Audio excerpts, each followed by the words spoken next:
Novice tokratnega tedna začnimo s premiero Volkswagena T-Crossa, malega SUV-ja velikostnega ranga Seatove Arone.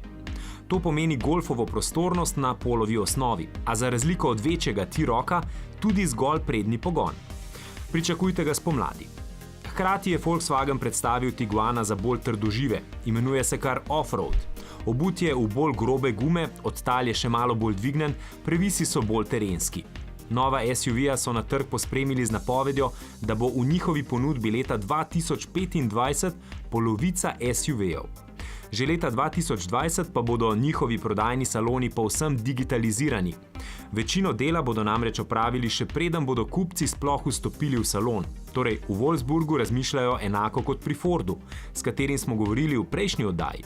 S Fordom pa Volkswagen povezuje tudi novica, da bosta družbi sodelovanje še okrepili. Samovozeči taksiji bodo očitno prišli prej, kot si domišljamo. Londonsko podjetje Edison naj bi jih komercialno začel uporabljati že leta 2021. Google Waymo pa s svojimi testnimi pacificami potnikov ne bo več vozil zastonj samo zato, ker testira. Razmišljajo, da je čas, da začnejo te v prvi vrsti zgolj testne vožnje zaračunavati. Ampak hej, a ne služi Google z reklamami in podatki?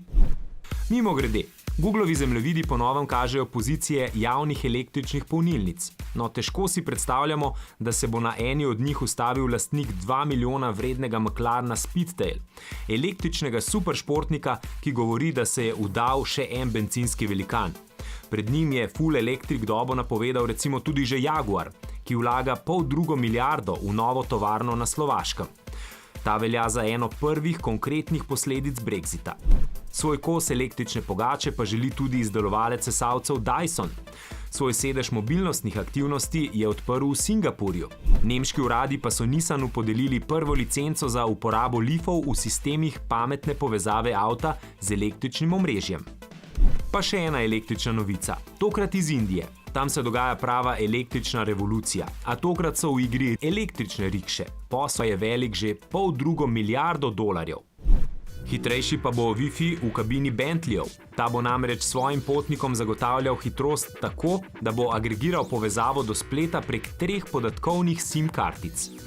Francoski PSA pa se vrača v Ameriko. Tja gre kot novi ponudnik car-sharinga z imenom Free2Move. Iz ZDA pa prihaja tudi študija, da imajo zvezne države, ki so legalizirale marihuano, večje število prometnih nesreč. Javni promet v Londonu pa bo od prihodnjega leta bolj varen, kajti avtobusi bodo morali biti opremljeni s pametno tehnologijo, samodejnim prilagajanjem, hitrostnim omejitvam, zvočnim opozorilom za pešce, imeti bodo morali več ogledal in vzvratnih kamer. Kabine pa bodo morale imeti nedrseča tla.